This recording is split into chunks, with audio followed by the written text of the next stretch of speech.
think you can, even though the mic might be working or not.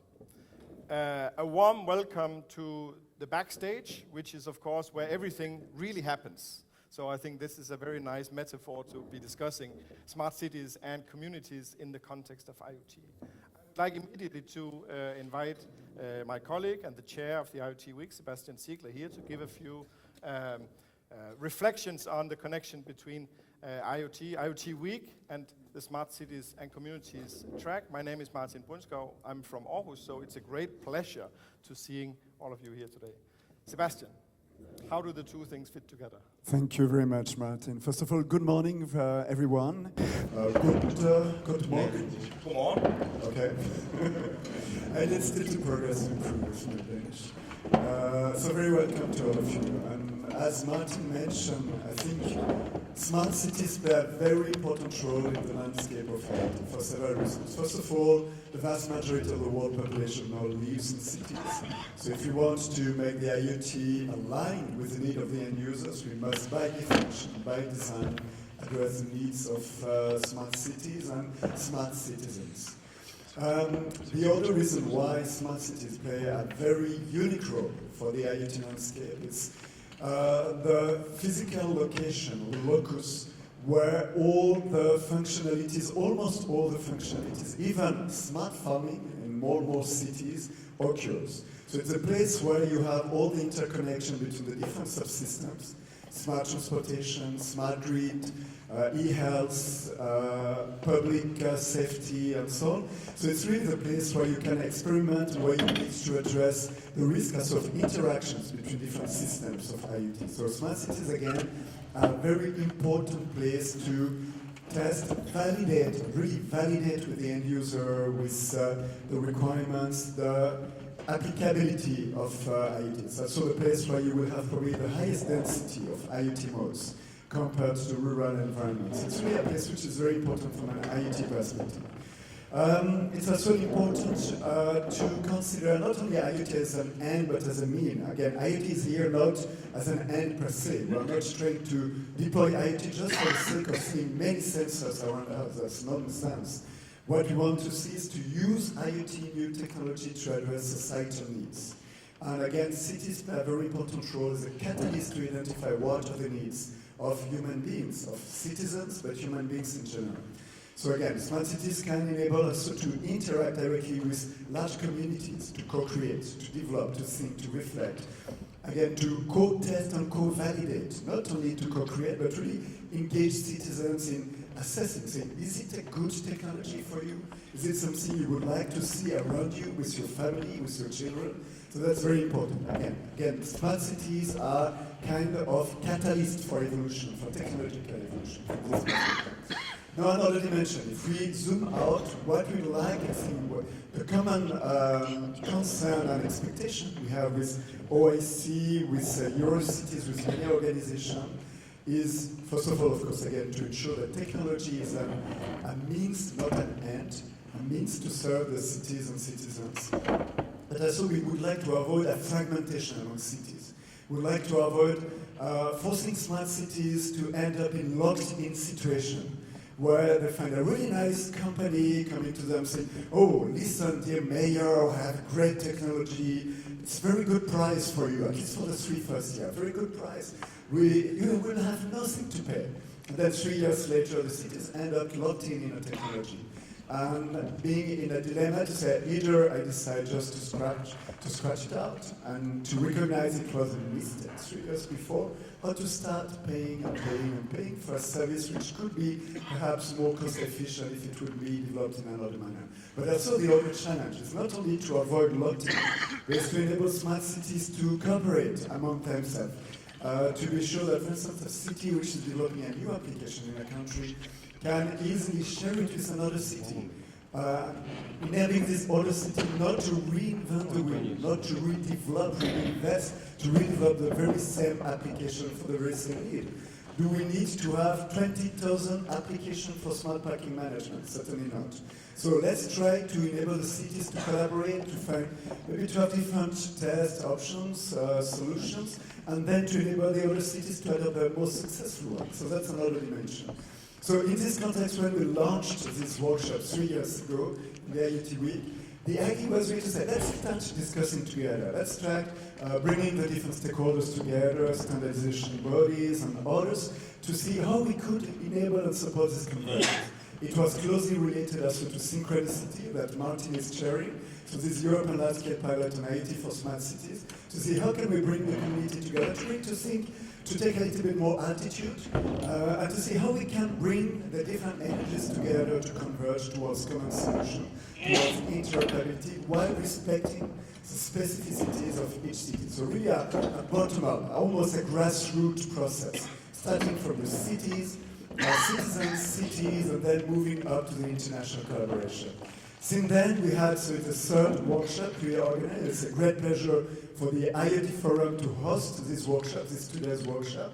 There were quite an interesting number of evolutions. One of them being that Synchronicity currently is leading a draft at the ITU for an international standards on open API or API for IoT data in smart cities. How to share, to enable the different cities to agree on a kind of common framework that would ease the sharing of data from different legacy systems. So that's something very interesting. Hopefully, Synchronicity will manage to complete and to achieve it by the end of this year. But that's a really nice evolution. We also had quite a number of very interesting informal interactions. So since the beginning of this process, we now have regularly every month, every 2 months, a telco with different SDOs.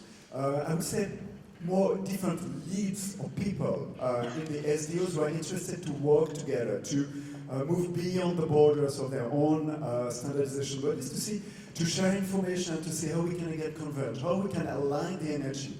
It's like if you remember your courses of physics or mathematics, the notion of vectors. Either you have a Brownian movement and everyone is moving in its own direction. It's really nice, but the resulting force is usually very weak. So what we try to do is to align a little bit the energy vectors so that the resulting vectors is very strong and aligned in a direction which is aligned with what most of the organization expects. So now I pass the floor back to Martin. And thank you very much for you to be here. And I wish you an excellent 2 days workshop here in Aarhus, in this very smart, innovative, and pioneering city of Aarhus. Thank you, Martin. Thank you very much, Sebastian, for the short introduction. So, yes, indeed, we're in Aarhus, and you almost laid out all, I think, the perspectives that we'll be exploring in these 2 days. So, without further ado, I would like to introduce our first speaker, who's Line from the Mayor's Department, City of Aarhus. And you're one, please you can come here just to introduce you. You're the ones who have the very difficult task of doing it for real. And it's been a pleasure to follow, but I think also it's a very nice opportunity to share with. So how does that work in practice? Then we will hear the perspective from South Korea, and we will get some more concrete. How could you do it? So let's give a warm welcome before.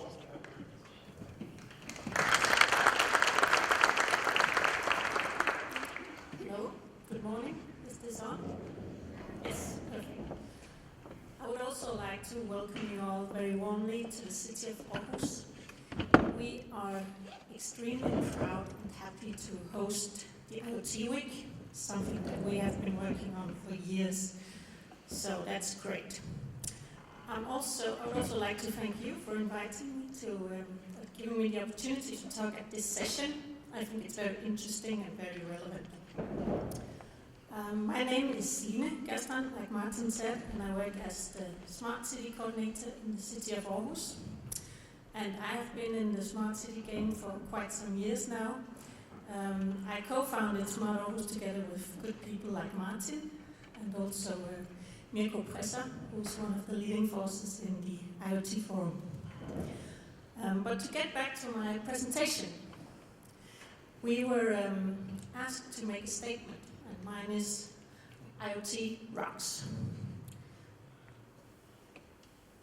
If our cities are collaborative communities. So what do I mean by that? To us, a smart city is a city where government, companies, businesses, knowledge institutions and citizens collaborate on developing the city. It's also a city where we use resources better and more sustainable. And finally, getting back to my statement, IoT and technology are a platform for this development, but it's all about people and relations.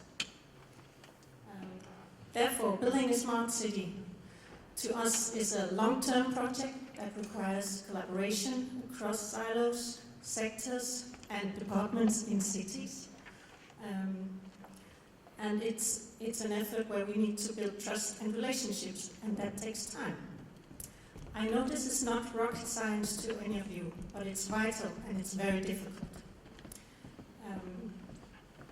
Yes, and I also think that is one of the reasons why the Scandinavian cities are very far in their smart city development, is because of this collaborative spirit. Yes, in Aarhus, we have a long tradition of making the user, you can call them consumers, citizens, the center of our attention. Actually, the University of Aarhus, School of Architecture and Art, have worked with human-computer interaction and design thinking for decades. And I think that is one of the reasons that we've been able to attract R&D departments from Uber and eBay, Google. In fact, the Google Chrome browser was developed right here in Aarhus at our IT city, Katrinebjerg. This, in close connection with our collaborative approach and open approach, has meant that Aarhus has been able to punch a little bit above its weight in some areas. And I have a few examples of that. We have a collectively owned district heating system, which means that we can reach 95% of our houses with one central heating. Never mind.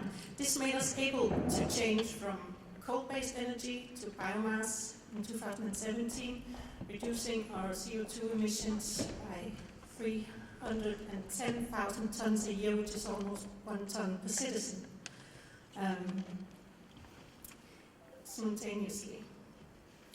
We also are very good at water solutions. We've been able to create intelligent, sustainable, and efficient water solutions that we now export to both China, India, and South Africa. Another example is that we were the first city in Denmark to create an open data portal a little more than 6 years ago. The portal is now national, thanks to collaboration with other good cities in Denmark, and it's of course based on the European standard CK. We're also very proud to have landed some of the big EU projects on smart city development, like Organicity, that used open calls to create innovation in the cities, and Synchronicity that Aarhus University is heading. Okay, getting back to why IoT is important. IoT is, and other technologies like AI, machine learning, robotics, and so on, are a prerequisite for us solving the biggest challenges that the city and the world faces in the coming years. And the overall challenge for cities like Aarhus is to be CO2 neutral in 2030. We've committed, our City Council has committed the city to be just that. And that will take much more than changing from coal to biomass. In fact, we have to change our entire energy system to sustainable sources like sun and wind. We also have to rethink the system and plan it much more effectively. And of course, here IoT is a vital thing. We have to monitor and measure everything from the temperature in the water pipes in the ground to consumption in companies and homes and so on. So this technology is absolutely core for this to happen. We also face some huge demographic challenges in the cities. For example, we have in the coming years much more elderly people that need care. We have a smaller group of a tax-paying workforce to support them. So we have to train our citizens to become much more self-reliant and to use digital services much more than they do today. And in this process, self-monitoring, self-treatment and telemedicine will be vital tools. We also see a huge potential in sharing data across sectors in the city. We have created some new welfare goals where we actually work together between health, social, employment and school departments, where we combine data and make solutions for the citizen together. This approach not only gives us a more holistic view of the citizen, but it also makes us able to predict some of the things that can be very costly for the city later on. So we realize, of course, that putting data together has a lot of ethical and moral issues that we need to talk about, but it gives us some really big opportunities because we can work with prevention and long-term investments in areas that would otherwise be very costly. And here again, digitalization is vital for the process. And I think I could go on forever with good examples of how IoT and other technologies can be used in the city, but I will stop here for now. So, to sum up, IoT rocks if we act collaboratively and if we talk to the users all the time, and if we build trusting relationships across borders, sectors and silos. And I'd also like to give a few recommendations for funding schemes, because that is also very important that it matches where we are now.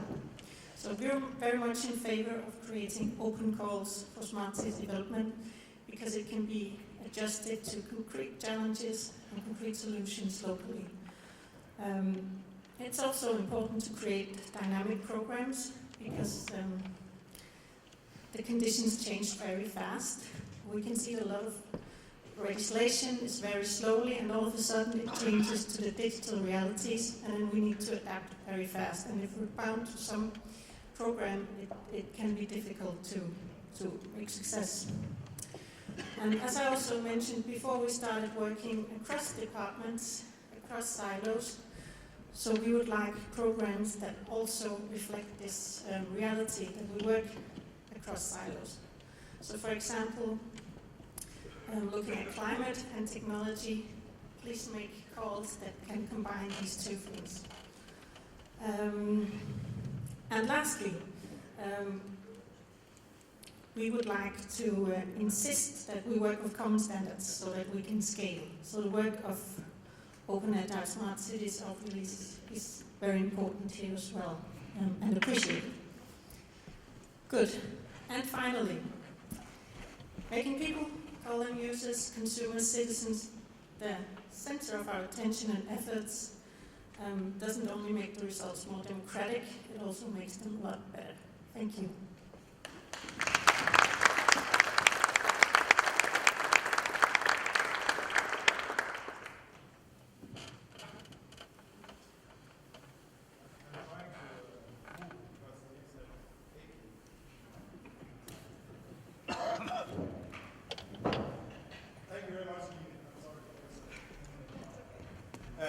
Just one reflection. So this presentation for 95% could probably be held in a lot of cities. But I can say, as someone who's seen the backstage of this, that's where all the difference is. So actually making this work towards the ambitious climate goals, to connect what you do here locally with other colleagues, not just in Denmark, but also in Europe and the world. So, I mean, the proof is in the doing and in the pudding, and I think it's quite impressive what you've done. So, let's invite the next speaker, but maybe we can have a short reflection together on how these pieces fit together. Let's give a hand to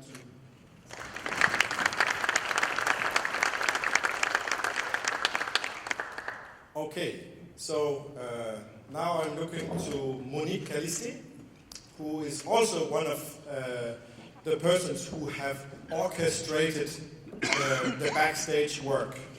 So, of course, Monique is very well known for one of the key facilitators of this transformational work, maybe even translational work between organizations, technology, business, and the big challenges of our society.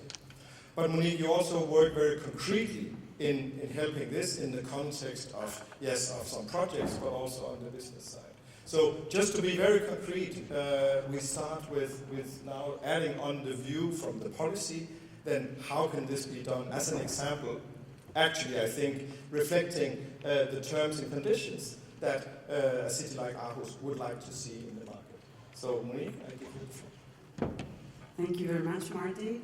Good morning, everybody. I hope you're all awake and ready to take the journey with me. My name is Monique Calisti, and I'm the director of Martel Innovate. And as Martin has anticipated, we have been involved in quite a few research and innovation projects in the last 5 years, which took us during this journey to understand a number of key challenges that the cities, municipalities, especially the small-sized ones, have when willing to, in fact, change the way they offer services, public services, to their citizens. This is when we decided, okay, maybe something can be done in order to orchestrate and put together all the components. And then it's when, with my group in Switzerland, we started to work on the development of a platform that is called Orchestra Cities. And I'm very glad that the presentation before highlighted some of the critical pain points, because this is where we try to work and act. So the very first point, which is also the very last point of the previous speaker, is that humans come first. They must come first. And indeed, sorry, I have to remember that I have here 2 screens and one is not synchronized.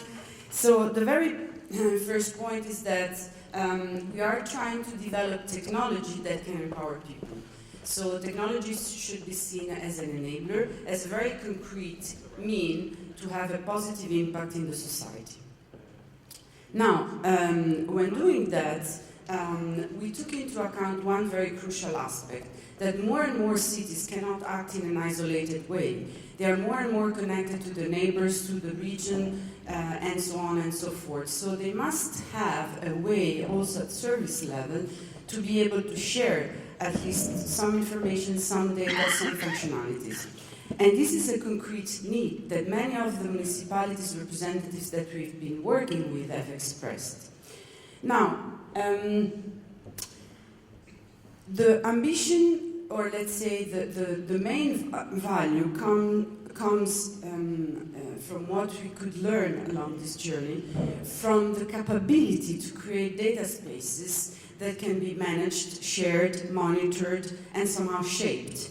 So, as we all know, and we've heard in many of the presentations in these days, data is being produced from sensors everywhere. It's being gathered from devices that people carry around. It's being collected by the internet. There's open services, open data everywhere. But what to make out of this data in a meaningful way, and how to be able to monitor, that's another key challenge. Then, one of the key points that also the previous speaker mentioned is the fact that nowadays many of the municipalities, if they do have some sort of support, because many do not, they have silos in which legacy solutions and let's say legacy managed databases do not allow to break down easily these sort of legacy situations to then build up on top of it services that can be more agile, more flexible, and better suited to the current needs of evolving cities. So that was one of the key requirements, and this is one of the key aspects that we've been trying to look. Other key point that was mentioned also before, how to ensure that you develop a solution that finally must deliver services that are used by citizens. So it must be clear to the citizen what kind of benefits they will get out of those services, but also how they can contribute to shape and steer the way these services evolve. So the role that citizens have also in the use of the services can influence the service life cycle. This is especially important with IoT, where in fact there is a capability for users to deliver passively or actively a number of data that concerns the way they experience those services. This is something very important that you have heard before, that we hear. Sometimes this word co-creation is a little bit, it's this funny word that now is in fashion. Everybody sort of, let's say we co-create. But we really realized working with several municipalities that the co-creation aspect means to be able to bring together people with from different disciplines, with different angles, with different kind of background and experiences. So it's not just the city municipalities,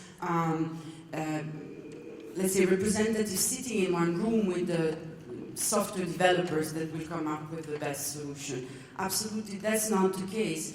There is a need to sit together, to listen, and to understand what are the core issues that must be addressed as a priority. So we came to the conclusion that there was we did that a few years ago as a study within the context of a European funded project. We realized that there was no solution that was to us very, very smart or able to unleash the power of smart cities. So we decided to invest a little bit on this. And we came up with a platform that is actually demonstrated here in Aarhus. Nobody probably knows where because it's very hidden, second floor, startup floor exhibition, but if you venture the journey, you will find a Lego diorama where we demonstrate this solution. So we decided to take this journey trying to put together a solution that is affordable for the medium, small size cities as well. So we use the open data as much as possible, open standards and open APIs. Our journey started in 2017, and now I think it's a very crucial phase for us. We have trialed this platform in several cities in Europe and beyond. We've started with Antwerp and Copenhagen in the context of the Select for Cities project. Then we went on in Mexico City with several trials for an application that is about smart air pollution control. Now we are working with Wolfsburg, and we started working in Canton Zurich with the electricity cantonal department. So it's becoming a reality. We know that there's still much more work to be done. And I think one of the key things is that here we're seeing many people working on this area. We hope that all of them can work with the same principle, that is, come up with a modular solution that doesn't lock in any municipality in one single, let's say, within one single vendor. So the idea is really to put together Lego. We are in the city of the Lego. We use Legos for our diorama, so we are very close to this idea of modularity and also capability to deconstruct and reconstruct. That's the diorama that I mentioned. You can see it upstairs. There's a few trials that are the ones we have been working on: electrical vehicle charging, parking, air quality and noise control, waste containers, traffic flow and street lighting. And if you're interested, you can contact us, and you can ask any one of our team, either at the booth or me when you see me around, about anything that you'd be interested. And before closing, let me say that we're doing this also within the context of a broader view and vision that we're developing together with other key partners in Europe.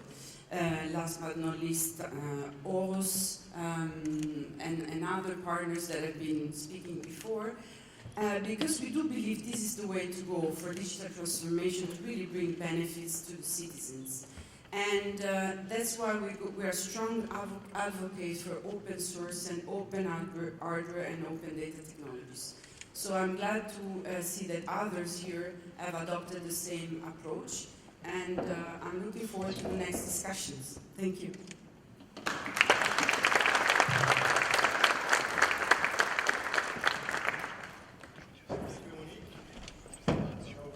Microphone works. Apparently, they all work. Very good, very nice complement to the practical, let's say, needs from the cities. We have almost a conversation here between the cases, and then an example. And I have to stress that one of the points is that there's not just one platform or one way of doing things, but actually there are several. But then we need some kind of common ground in order to make that work.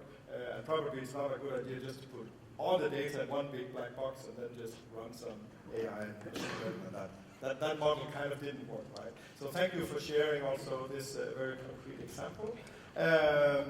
Let's move on and here I would say the vision, but also the concrete work that's being done outside Europe and South Korea. So I'm humbly representing the Open Agile Smart Cities network, which is in fact a global network that is championing this effort to try and find some common ground.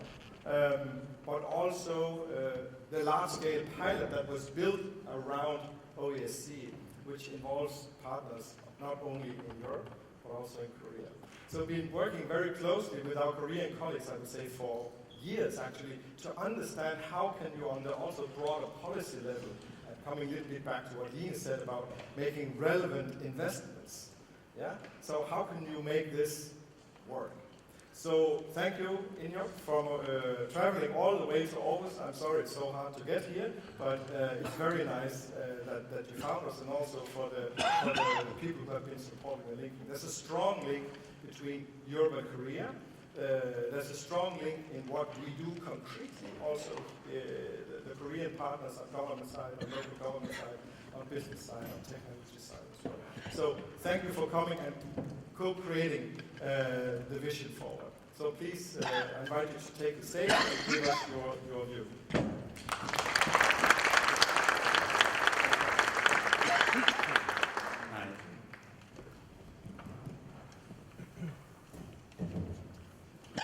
Hi, my name is ngiot. I come from Korea. Thank you, Martin, for that very kind introduction. Before I go into the presentation, and I'll be mindful of the time, I'd like to introduce myself just very briefly and why I think what I'm going to be talking about was, at least to me, visceral, and it was real to me. Although some of the countries may look to you to be too visionary or, not really realistic. I am an IT guy.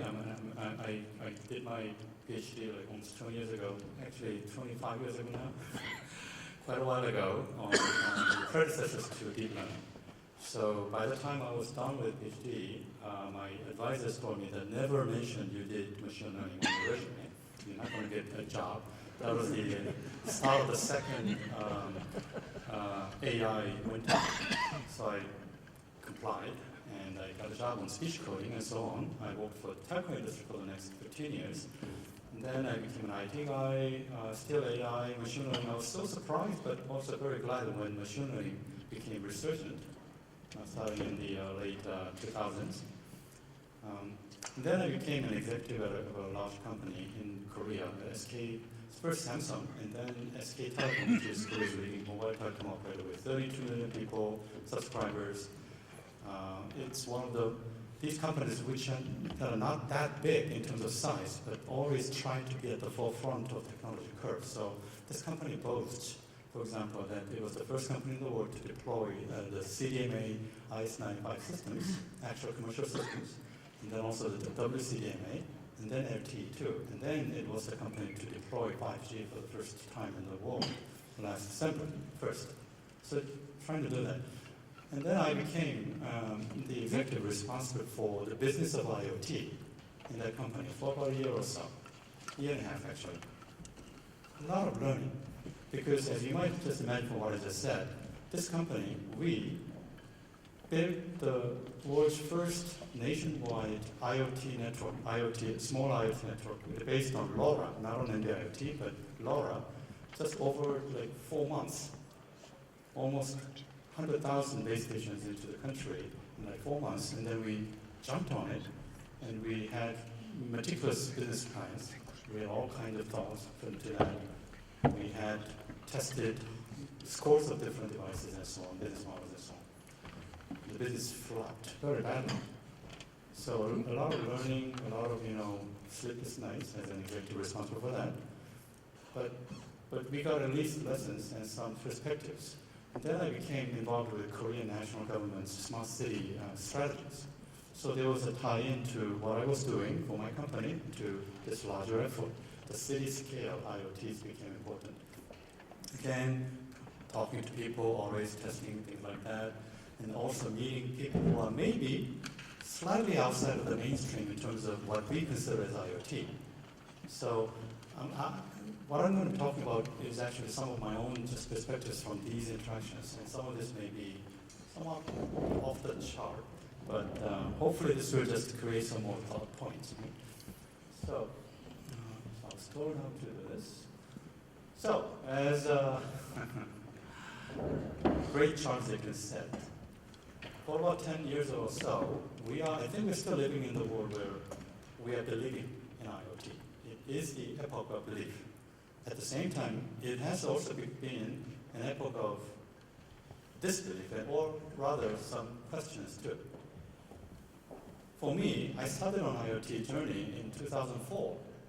At that time, there was no mention of IoT. It was called M2M, right? For all the telcos and so on. So I was representative of some companies in the US, at HE and 3GPP, and so on.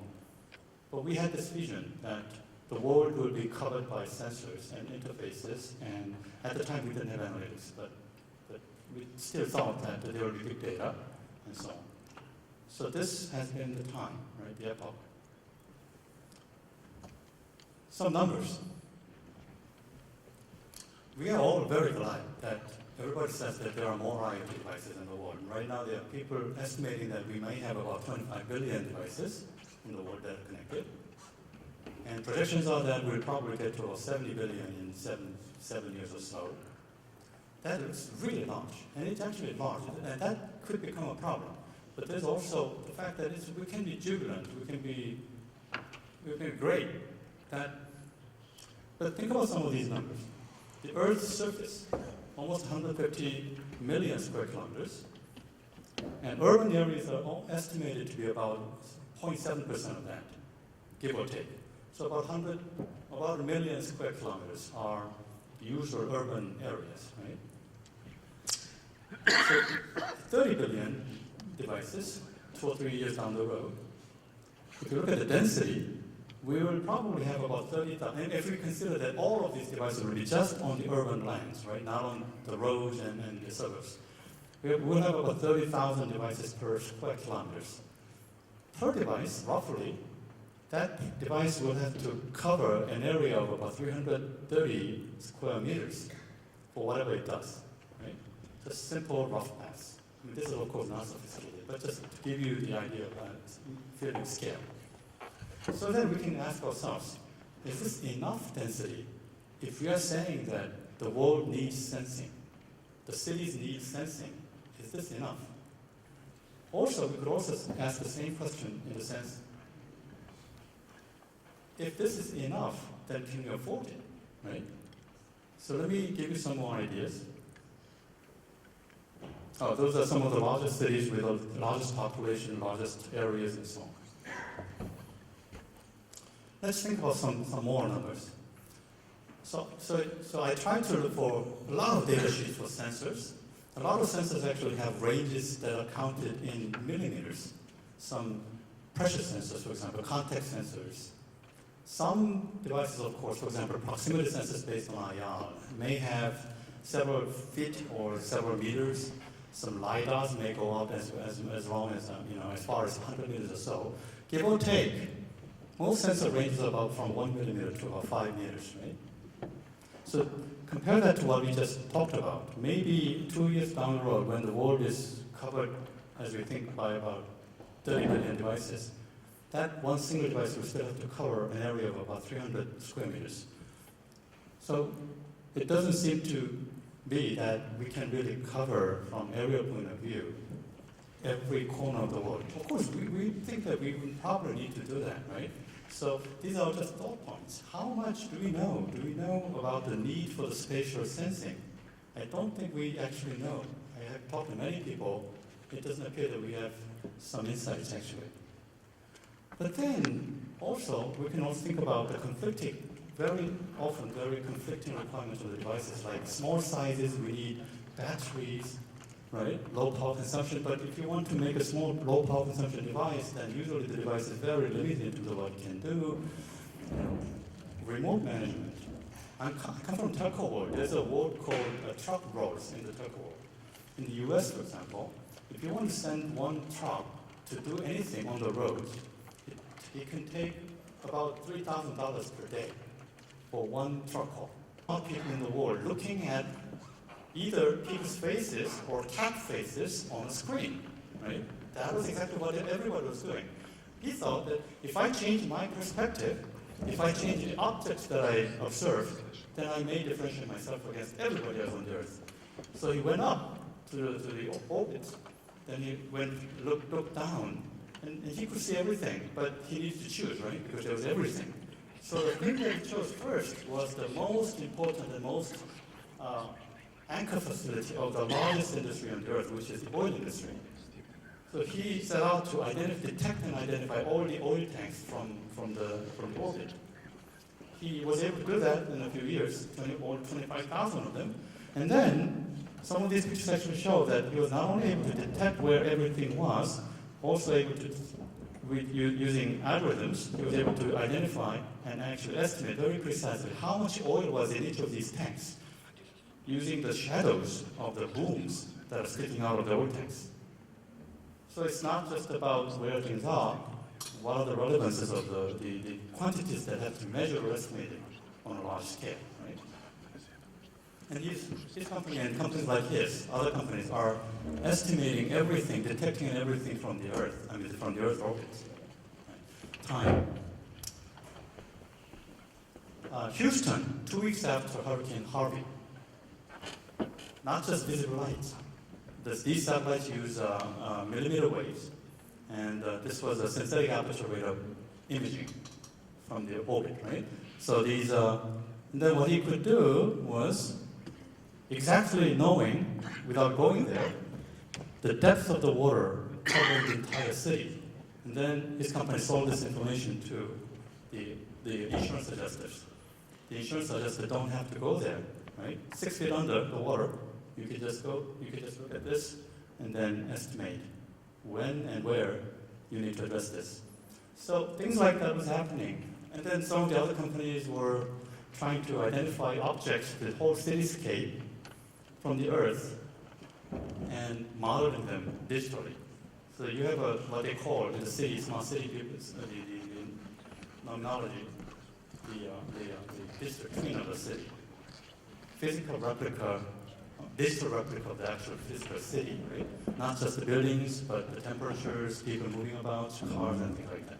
So I'm just trying to say that we may need to enlarge the concept of IoT, that there's some substitute that's coming up on board. Sensors need to be really very, very focused and doing something that these things cannot do in order to thrive, right? So just wanted to give you that. Some more numbers. Already know about 500 satellites that are feeding companies such as that, but it's likely to grow to about 25,000 using from the picosets that are being shot, 500 at a time, right? So in 7 years or so, these people estimate that everything on the Earth can be visited for a scan every 30 minutes. Every 30 minutes. With a resolution of about 30 centimeters. So something to think about. So we've been trying to grapple what we're going to do with IoT, what IoT should do in these settings, right? And then, of course, change the gear again, relationships. The IoT that wants to have relationships with And of course, we can think of these things. Many companies, including all the telcos in Korea, all the big IT companies in Korea, are trying very hard to get these speakers into people's homes. Get these people to gesture in front of these speakers, speak something, right? Have dialogues and so on, so that we can listen and capture the economically relevant events. So this is again, but then there are other people from the robot industry who are trying to do better than just speakers. Speakers cannot be loved, is what they think. We'll give you love, is what some of these companies want to do, right? And they're desperately trying, usually flopping badly. But some of them, you'll be surprised at how some of our youngsters, for example, are developing almost realistic relationships with some of these things. Right? They are cute, they are cuter than cute. And they can talk to you, first of all, they will listen to you, and they will adjust how they talk to you. They first tell you, you look sad today.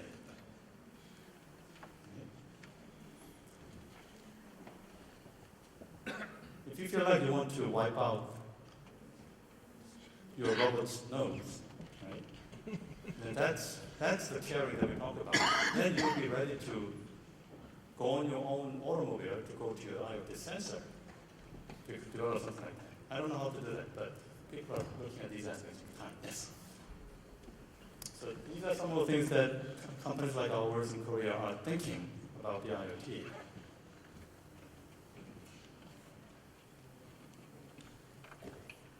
I'll be very quick with decentralization. We already talked about the affordability problem. If any one company cannot do this, and we of course, we believe in open source, open collaboration, but somehow still it needs kickstart. Someone needs to do the work, very heavy work. But we couldn't find anybody. Even the mighty, very large telcos cannot do that.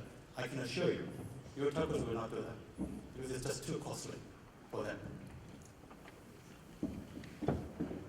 So, a lot of people from the blockchain world are saying that, okay, let's give people who will own the devices some means to make money, right, for their contribution. So they're talking about decentralized IoT using blockchains and crypto coins. It's actually becoming pretty interesting. In that case, some machines will actually exchange coins with each other. Right? So my company is actually experimenting on some of these.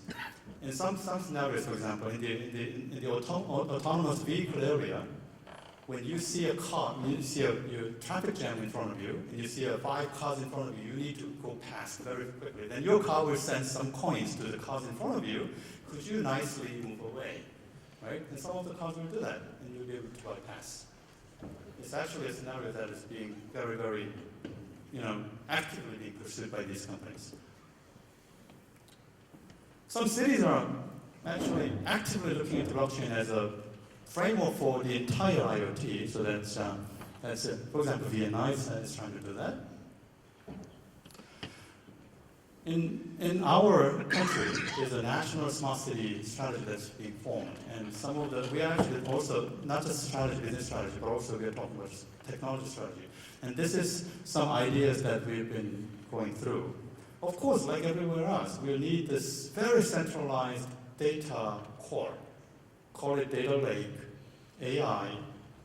But imagine something like this. I mean, AI is probably one of the most centralized and centralizing aspect of IT these days. Not many companies have these capabilities. It's going to be centralized. You'll have to trust these guys to do the right thing. Can you, though? Can you trust your telco to get all this data and do good for you all the time in a transparent way? Please don't trust them. Right? Well, okay, trust them, but validate them. Trust but verify, right? So we are thinking that some of this core will, of course, serve a lot of service domains, service domain creations and maintenance, but then afterwards, we'll put an outer edge defense, a moat that will care for you. These will not be easily duped, right? These are the decentralized network that will basically become the trust anchor for all the decisions and data that you've given to these central players like your telcos. There will be nodes that will work for you to keep the transparency. So that's basically some of the things that we are working on in Korea from a technical point of view. So on the fourth intestine of the cow, was able to get the temperature of the cow oblivious to the changes of the ambient temperatures. So for the first time, they were able to get a very sizable, scalable business out of cow IoT. But the key was occlusion, right? Nobody else could do it in any other way. You had to go in there to the intestines. Transformative text, mostly these are nice words, but these will be your competition. So work with them or do better than them, right? So we have to do that. Okay, that's it. Sorry.